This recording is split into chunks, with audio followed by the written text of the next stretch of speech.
please lead us in the salute to the flag? To the flag of the United States of America and to the republic for which it stands, one nation, under God, indivisible, with liberty and justice for all. Madam Clerk, could you please conduct the roll call? President Kushmerek. Present. Councilor Bean. Present. Councilor Boishman. Present. Councilor Bezal. Present. Councilor Clark. Here. Councilor Di Natale. Here. Councilor Donnelly. Here. Councilor Green. Present. Councilor Joseph. Here. Councilor Caddy. Councilor Tran. Here. Councilors, before we move to the public forum, I'd like to ask for a moment of silence for V. Lashwa, who passed over the weekend, and condolences for her family.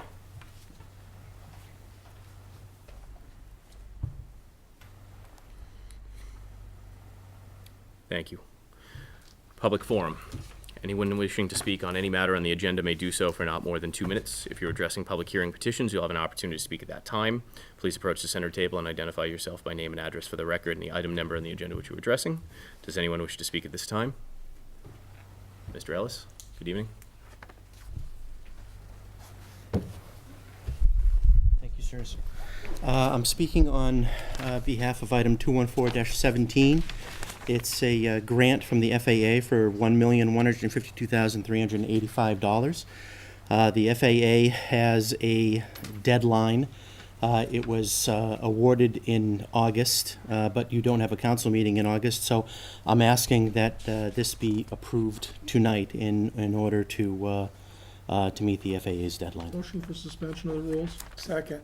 I have a motion and second for suspension of the rules on 214-17. Speaking to the motion, all those in favor? Aye. All those opposed? The matter is before you. Ordered that City of Fitchburg hereby approves the expenditure of funds from Federal Aviation Administration, FAA Airport Improvement Program Grant AIP 26-2017 in the approximate amount of $1,152,385 for the purpose of said grant, which is the obstruction removal of approach surfaces for runway 32. Motion to approve 214-17. Second. Motion and second to approve 214-17. Speaking to the motion, all those in favor? Aye. All those opposed? It's unanimous. Thank you, Mr. Thank you Ellis. very much. Is there anyone else wishing to speak at this time? Hearing none, I'll ask for a report from the Committee on Records. Councilor Donnelly. Thank you, Mr. President. Reviewed the records, and they appear to be in order. Motion to approve the report of Committee on Records. A motion and second to approve the report from the Committee on Records. Speaking to the motion, all those in favor? Aye. All those opposed? It is unanimous. Motion carries. Communications from His Honor the Mayor. We have 7 this evening. The first, reappointment of Ms. Diane Welch to the Board of Registrars of Voters. Second, Ms. Amanda Keck as an associate member to the Planning Board for a 2-year term to expire September 1st, 2019. Third, Mr. David Basilio as a member of the Fitchburg Housing Authority, filling a position vacated by Mr. Mark Jackson for a 5-year term to expire September 2nd, 2022. Fourth, Mr. Keith Butler as a member of the Capital Improvements Commission for a term to expire September 1st, 2019. Fifth, reappointment of Ms. Joan Goodwin as Executive Director of the Fitchburg Council on Aging for a 3-year term to expire on June 30th, 2020. Sixth, Ms. Josephine Wood as a member of the Fitchburg Council on Aging for a 3-year term to expire September 1st, 2020. Seventh, Ms. Susan Davis as the Director of Human Resources for a term to begin January 1st, 2018 to expire December 31st, 2020. Ms. Davis will fill the vacancy created by Mr. Bernard Stevens, who recently retired. Move all 7 letters be sent to appointments. Second. I have a motion and second to send all letters of appointment to Appointments Committee. Speaking to the motion, all those in favor? Aye. All those opposed? It is unanimous. Motion carries. Communications and reports from department heads. We have 5 this evening. First, Ms. Ann Cervantes, City Treasurer. 5 communications regarding intention to auction property. I have a motion and second to send the 5 communications on file with the City Clerk's office. Speaking to the motion, all those in favor? Aye. All those opposed? It is unanimous. Resuming the agenda. First this evening, we have Planning Board meeting of June 13th, 2017, 200-17, Planning Board to amend the Fitchburg zoning ordinance as outlined in the petition recently abandoned, not used. Amend to add any nonconformity as to parking shall not be increased and be granted as amended. Motion to accept planning board's report. Second. Motion and second to accept the planning board's report. Speaking to the motion, all those in favor? Aye. All those opposed? It is unanimous. Motion carries. Hearings. 217, Fitchburg Planning Board to amend the Fitchburg zoning ordinance as outlined in the petition, reference abandonment of non-use. Now declare the hearing open. I'd ask members of the planning board representing this petition to be seated at the center table. Are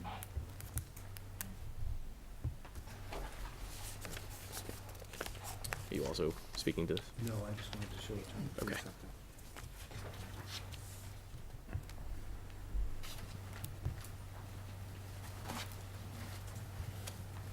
Good evening. Good evening. If you could just kindly identify yourself by name for the record. Good evening, everyone. I'm Paula Karen, chairperson of the Fitchburg Planning Board. Michael Hurley, member of the planning board.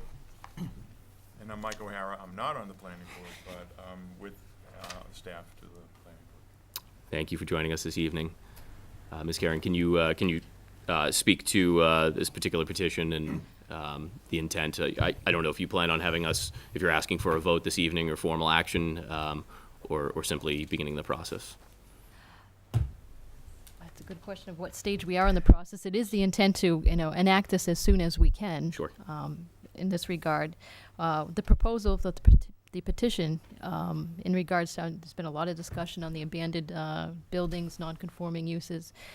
This specifically is to address the single-family and two-family homes by exempting them, the ones that are allowed presently by right in certain zoning districts. So right now, single and two-family, single-family dwellings are allowed in rural residential, RA1, RA2, RB, and RC by right. So they don't need any types of special permits. They can go to the building department presently now and pull a building permit, anybody in those areas.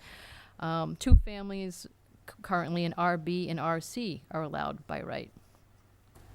And I will also say in single family is also allowed on the FSC district by right. So what this petition is asking basically is to clarify in the zoning ordinance is to exempt from the ZBA and any of those prior discussions we had about the tier 1, the tier 2, and the tier 3, exempt them for anything that's not abandoned, non-conforming, from going through that process. Do you feel that you're at a sufficient point where you're prepared to ask us to vote on specific language, or is it still in the process with the planning board, Mr. Solicitor? I Well, don't the know if you language, I think Okay, that presently okay. that's the language Okay. based off of the current ordinance. Sure. Which is, that whole section is going to be worked on, being redrafted by the law office at this point. But that is the present language at this time to amend it. Questions or comments from counselors? Counselor Boishman. No offense to the planning board, I believe they worked very, very hard. I'm not going to be in favor of this petition. Their recommendation, I would prefer it to keep on going. I talked to Mark, the building commissioner, about this because I feel that Councilor Green, Councilor Beazall, Councilor Caddy, Councilor Chris Merrick, and Councilor Boishman are ward councilors. We had a ward councilors in these areas that the single families and the two families are present. I would prefer that somebody give recommendations of what we expect on these pieces of property, whether it be a single family or a two family. I give you a prime example. It might be in your ward, Council Joseph, on the corner of St. Paul and South Street, just before Romano's Flower Shop. An investor bought a piece of property. He put a stockade fence up, partial, and he painted it. He put new windows, and he did a marvelous job, and he improved the neighborhood immensely. As a matter of fact, the man on the zoning board over there, Mr. Zachary, he lives in that neighborhood.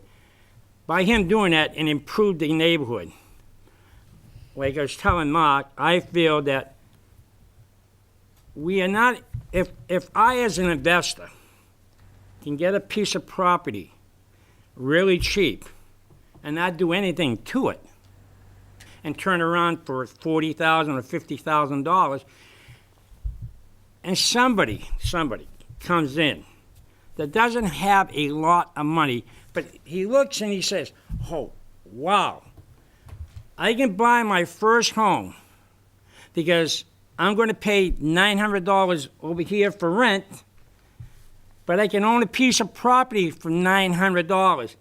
Not thinking that all of a sudden he moves in his first year and the windows are old, so he's freezing. So now he's going to turn the heat up. Now he's getting an expense there. Then the furnace breaks down. Now he's got a $5,000 expense.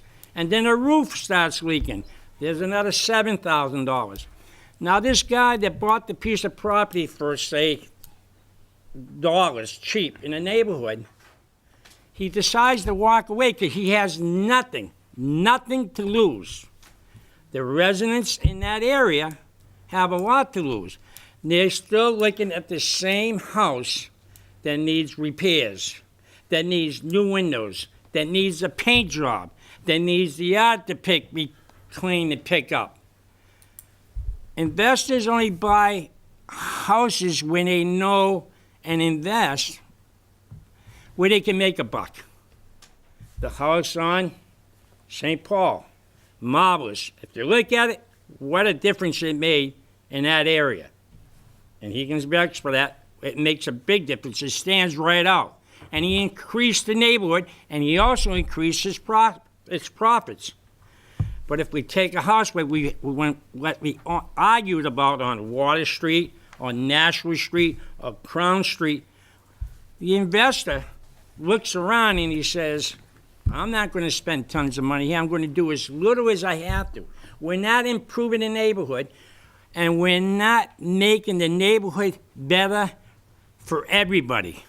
In other words, like I told Mark, the whole purpose of us is try to diversify a neighborhood. Why not improve so the poor can benefit, the middle class can benefit, and the rich? To get a guy like me, if I'm making good money, say, I'm going to move in that neighborhood because look at it. Look at how nice it looks now. It isn't the same. Yeah, it's congested. Yeah, we're close, but it's different. If we don't do it now, we're never going to do it. So we can look at a house on Nashua Street and say their house is up for sale.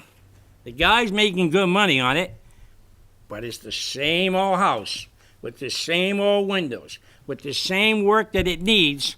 And a guy like me that doesn't have a lot of money, that doesn't want to pay $900, is going to come up with this grant, going to get a grant, he's going to move in, but he doesn't have the money to maintain it. And we're not changing the neighborhood. I would prefer, and I told Mark today, I talked to him for quite a while, and the mayor thought I was his boss, but he said, he kind of agrees with me, but I would like to see somebody get power that can say, we want you to fix it up, we want you to paint it, or we want you to put new windows in, we want you to fix the stairs. Not just say, because it's only a single-family house or a two-family, we're not solving the problem of our neighborhood. We sat there, Amy, you argued one day when the guy came in front of us. We all argued about different things, and we're not improving the neighborhood. Yeah, we're selling the property. If that's all we care about is putting it on the tax roll, great, then pass it. But I don't want that. I want better neighborhoods. I want it better for everybody.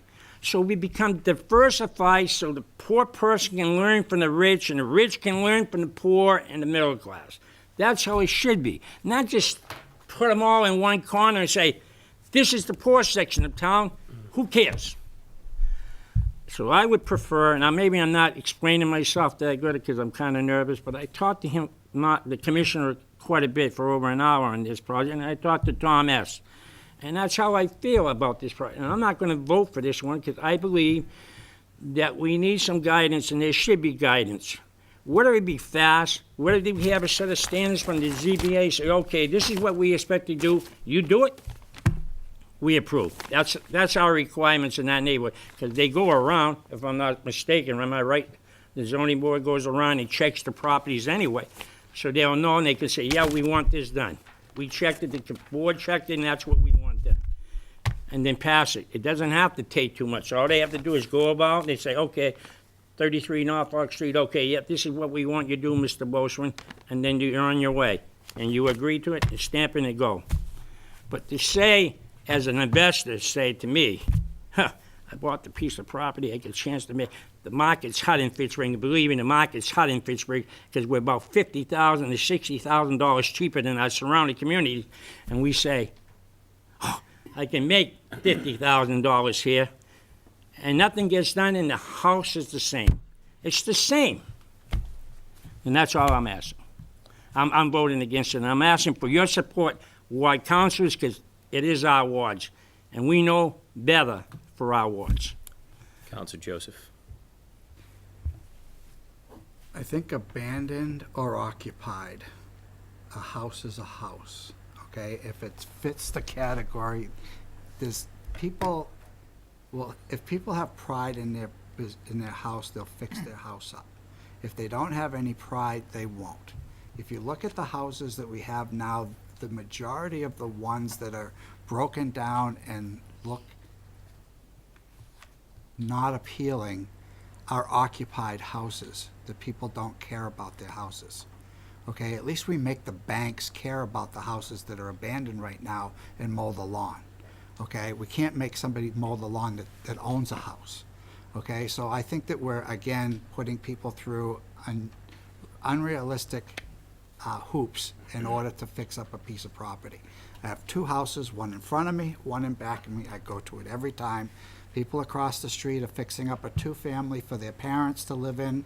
They can rent the upstairs, and they've renovated that. There's a building permit right on the front door. It's been there for 2 years because they've gutted the entire house, and they're going from top to bottom. They're doing everything that needs to be done for the pride of having their parents live in there and have it rented out. I have an investor that bought the house behind me, okay, and it looks like they put lipstick on the pig, okay, and they're gonna sell it to some poor soul that's not gonna even know what's inside that house if he doesn't have a good home inspection. Does that mean that because it wasn't abandoned, that makes that any better than an abandoned piece of property? I think that we still need to move forward, get these houses going faster, and I think the zoning board is just another hurdle that doesn't need to be in the process. The building department is already in the process. The fire department has to make sure that they're at fire code in order to get a permit to sell. So I think we have all of the things in place to protect the person that should be smart enough to buy a house, okay, in the first place, and we can't protect everybody. That's not our job. Counselor Di Natale. This request that you're making is in conjunction with what we discussed earlier, is it not? It is. And It would be classified as the Tier 1 group. right, so this is to add more clarity to what we just talked about from the planning board's recommendation. So the counselor to my far left lost me after about 6 words. This is an extension of what we were talking about earlier. And, you know, I just want to make the point, even though, and I don't want people to think I took it personally, but, you know, there are at-large counselors here who do know the wards and do know the neighborhoods too. Probably better than some ward counselors, I would say, considering we've been here for over 10 years. So just because you're a ward counselor does not mean you're holier than thou on your ward. Thank you. Counselor Beazall. So I guess for me, I'm looking at this in a different aspect. I think Council Boschman was talking about investors. I'm talking about the college kids that get out of school, over $100,000 in debt, college loans, who want to buy a house and they want to improve it, but they're picking up this house at a better deal because the house needs work. Eventually, they will repair the windows. Eventually, they will scrape the house and paint it. It's just going to take them a little more time because they're in debt. I would rather see people have the opportunity to take over these homes and fix them up. The ones that are going to fix them up are going to fix them up. The people that are not going to fix their house up, The city is not going to force people to paint their house. The other part of this too is if they intend on going for different loans like FHA, it will require them not to have peeling paint on the house. There will be certain requirements that they'll have to do before they move into that house. But I'm not willing to sacrifice the individual home buyer because there may be some people out there who may be looking for a quick buck. So I will be voting in favor of this. Is there anyone here wishing to, One other question, sir. Counselor Boishman? I'm sorry about that. And I think you got me wrong. I'm talking about, I'm not going around telling Councilor Dean Natale to cut his grass. That's up to the city to do their job. And we have an obligation to the shareholders of the city of Fitchburg to improve our neighborhoods. That's our obligation. As a taxpayer, you owe me to bring my stocks up. And if you can't bring my stocks up, then out we go. That's our obligation to this community. We have an opportunity between the 500 and 600 homes that are vacant, that need to be repaired, and neighborhoods to say to me, well, if it takes you 25 years to fix your home, so be it. So what is the incentive for Counselor to my right fix his home when he's looking at a dump over here? What's the incentive? What's the incentive of a guy in my neighborhood that wants to cut his grass, that wants to cut his hedges, to keep his property up, to maintain its value, and because some councilors or somebody doesn't want to cut it and brings me and makes me lose $15,000 to $20,000? Is that not stealing? Is it not stealing? It brings the value of your property down. That's what it does. Counselor, no one's yelling with you. You can- Oh, I if get you could- excited. I'm sorry, because I'm really worked up on this issue, because we have an opportunity to change the city of Pittsburgh. Thank you, Counselor Boishman. Counselor Donnelly. Thank you, Mr. President. Just as an example, I've lived in my house for 32 years. I just put a new bathroom in. I mean, I think it's a continual, you keep just doing things, but you can't, like Councilor Bezal said, a little bit at a time. When you can afford it, when you want to do it. I think we discussed in the previous hearing that we're trying to make Fitchburg better, and it's not going to wave a magic wand, a little bit at a time. Thank you. Counselor Di Natale. I think we're all in agreement that there is a need to not let things go by the wayside with these properties. However, as has been correctly stated earlier, we do not have the authority to tell private property owners how to maintain their property. We just don't. What Councilor Boishman is suggesting, and if he isn't, he's not being clear, but this is how I read it, is we have an obligation and a duty to ensure that all neighborhoods and all properties that are abandoned, they have to be put up to some standard. There's only so much the city can do. I believe the building department has 2 inspectors? 3, but one of them does commercial properties, right, for the most part? So we have 2 inspectors that are doing homes. How many abandoned properties do we have in the city of Fitchburg? Hundreds. Hundreds, right? And that doesn't include the non-abandoned properties that permits are pulled, work's being done. I myself have a permit pulled right now using the building resources. What is being stated earlier by one counselor is not practicable. You need an army of building agents to do what you're suggesting. And by an army, I mean you need about 50 or 60 of them who are stationed at every sector of a ward. It's not going to happen. That doesn't mean we close our eyes and we're blind to the issue, but what you're suggesting is a panacea that is not attainable, okay? It just isn't. You can't force people to do things to their properties.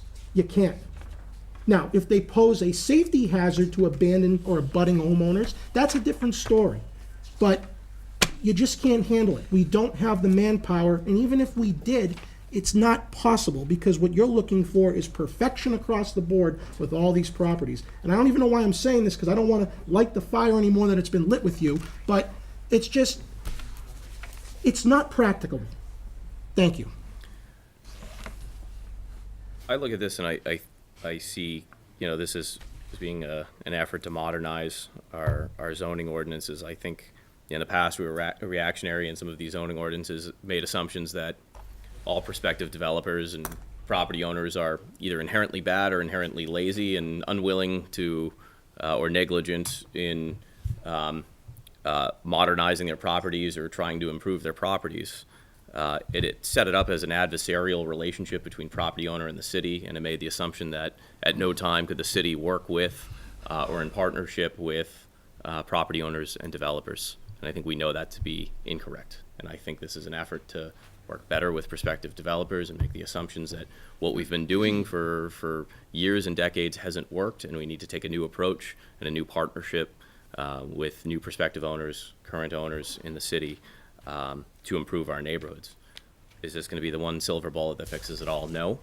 But I think this strikes a nice balance between maintaining public safety, increasing and looking to protect the rights of inhabitants, at the same time as promoting economic development and allowing our neighborhoods to improve through investment in properties. So this certainly has my support. I think it's consistent with what we voted on in the special hearing before this, and I'm pleased to see us move in this direction.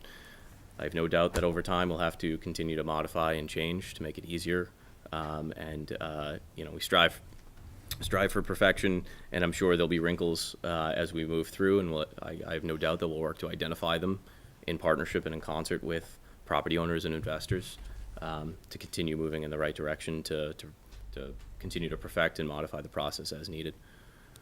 That said, do we have anyone here wishing to speak briefly in favor of the petition? Mr. Zarella? Members of the planning board, thank you very much for your help. Mr. Zarella, if you would kindly be seated and identify yourself by name and address for the record. Anthony Zarella, 33 St. Paul Street. And as some of you may know, I'm on the zoning board. I sympathize strongly with what Councillor Boschman was saying. We need to improve properties. We need to encourage people to make improvements when we have the opportunity to do so. However, I'm strongly in favor of this petition because not only do we not have the building resources to inspect all these properties individually, the zoning board can't handle the volume at the moment. If we don't streamline this process, we are currently going right up to the stroke of midnight on our meetings. And even with all of that, even with 6-hour-long meetings, we're still kicking individual home buyers out 3 months or so on the schedule because we just can't schedule them any sooner. So we need to reduce this workload, not for our sakes, but because we've got people waiting 6 hours for a hearing, or we've got people who have purchased a home and their rent is running out wherever they're living right now, and they can't get in because they have to wait 3 months to get zoning approval, then 20-day appeal period, then whatever else needs to be done. And it's just not workable. If we had 5 zoning boards and meet four times a month, maybe we could handle it, but as of right now, it's just not feasible. So I strongly favor this proposal, and I think if it doesn't look like it's working, it can always be tweaked down the road. Nothing's written in stone. Thank you. Thank you, Attorney Zarella. Are there any other members wishing to speak, any other members of the public wishing to speak briefly in favor of the petition? Mr. Mateo? If you could kindly identify yourself by name and address for the record. Sure. Good evening, Harold Mateo, 75 Milk Street, Fitchburg, 35 Avon Street, Wakefield, Mass. I'm happy to see this petition come before you tonight. I've sat here a couple of other times in the past to talk to you about the importance of helping streamline this process to make it easier for home buyers and also investors, and see the shift in the city of Fitchburg compared to other cities go in the direction of working with investors and people that want to help improve the economic situation here and help reduce the number of foreclosed and vacant properties or abandoned, whatever you want to consider that gray line. I didn't hear finally what the interpretation was between abandoned and vacant, but I guess I will follow up on that later. So congratulations on getting here. It takes a lot of work, and I hope that you can all vote in favor of this and look at the good. There's more good than evil in this, I would say. And hopefully you'll be attracting better investors for the city of Fitchburg and people that want to either rent and fix up the places. At the end of the day, the folks that are coming through this process are pulling a building permit. Things need to be done to code. And with that being said, I expect that the building department will do their job and things will be done to code. And so public safety should not be an issue. So, thank you. Thank you, sir. Is there anyone else wishing to speak briefly at this time? Is there anyone wishing to speak briefly in opposition to the petition? If all have been heard, I declare the hearing closed. Councilors, this is now before you. 217 be granted.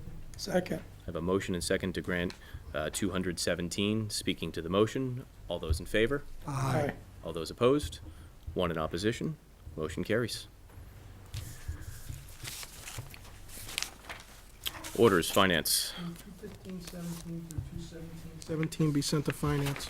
I'm sorry, and 218-17 be sent to finance. Second. I have a motion and second to send 215-17 up to and including 218-17 to finance. Speaking to the motion, all those in favor? Aye. All those opposed? It is unanimous. Motion carries. Orders, other. 219-17.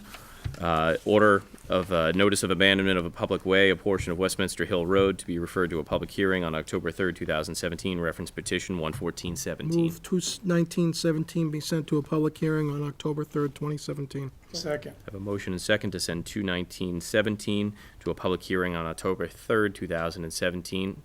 Speaking to the motion, all those in favor? Aye. All those opposed? It is unanimous. Motion carries. Move 220-17 be given suspension. Second. I have a motion and second for suspension of the rules on 22017, order authorizing the city clerk to notify the voters of preliminary election to be held on September 26th, 2017. Speaking to the motion, all those in favor? Aye. All those opposed? It is before you. Motion to approve 22017. Second. I have a motion and second to approve 22017. Speaking to the motion, all those in favor? Aye. All those opposed? It is unanimous. Motion carries. Ordinances. Move 209-17 be sent to its third and final reading, enrolled, ordained, and advertised. Second. I have a motion and second to send 20917 to its third and final reading, enrolled, ordained, and advertised. Speaking to the motion, all those in favor? Aye. All those opposed? It is unanimous. Move 221-17 be sent to its first reading. Second. I have a motion and second to send 22117 to its first reading. Speaking to the motion, all those in favor? Aye. All those opposed? It is unanimous. Motion carries. Petitions. Move 220. To be given the suspension of the rules, I'm sorry, which number, Counselor? suspension of the rules, 222. I have a motion and, do I have a second? And second for suspension of the rules on 22217. Speaking to the motion, all those in favor? Aye. All those opposed? 22217, Anna M. Farrell, City Clerk, to change the date of the December 5th City Council meeting to Thursday, December 7th, 2017, to avoid a conflict with the date of the special state election ordered for December 5th, 2017. Council as a whole. Motion and second for suspension. Sorry, the matter is before you. All those in favor? Aye. All those opposed? It is unanimous. Motion carries. Petitions. Move 223-17 be sent to a public hearing on September 19th, and 224-17 through 233-17 be sent to their respective committees. Second. I have a motion and second to send 22317 to a public hearing on September 19th, 2017, and all other petitions to be referred to their respective committees. Councilors, please note 22517 should be referred to the City Property Committee. Speaking to the motion, all those in favor? Aye. All those opposed? It is unanimous. Motion carries. Second. I have a motion and second to adjourn. Announcement from the mayor. Mr. Mayor. Thank you, Mr. President. Councilors and viewing public, note of interest, restoration of our Civil War cannons in Monument Park is now underway in Kentucky. These are aluminum carriages that will be replacing what have been over the years wooden carriages that preclude us from giving these cannon the dignified space that they should have. We have to remove them each year, put them in the DPW barn, hardly the appropriate spot for artifacts such as those. A note of thanks to the George Wallace Foundation, the State Historical Records Advisory Board, the Crocker Foundation, Research Results, Simons International Corporation, as well as a number of other generous donors. The entire restoration project will be completed at the price of $32,000, and we will have a dedication ceremony when the project is completed. This will allow us to keep the cannon in Monument Park year-round. I think it's a great advancement in having those artifacts displayed for everyone to enjoy year-round. I also want to mention the football game on Friday night, opening game for Fitchburg High School, playing St. Bernard's. First time in a number of years. Get down there and see the game, will you guys? And the concession stand, the new concession stand is going to be open. So grab your pizzas while they last. Also, I want to welcome Chris McDermott, who's here tonight. He's the public affairs manager, the new public affairs manager at the Chamber of Commerce. Welcome, and we wish you much success. Thank you, Mr. President. Counselor Joseph. I guess I was under the impression we were going to have a public discussion about Ward 5's voting location at some point tonight. It's going to committee. It's going to committee, Counselor. Okay. That said, I have a motion and second to adjourn. All those in favor? Aye. All those opposed? It's unanimous. Did you miss something? Was it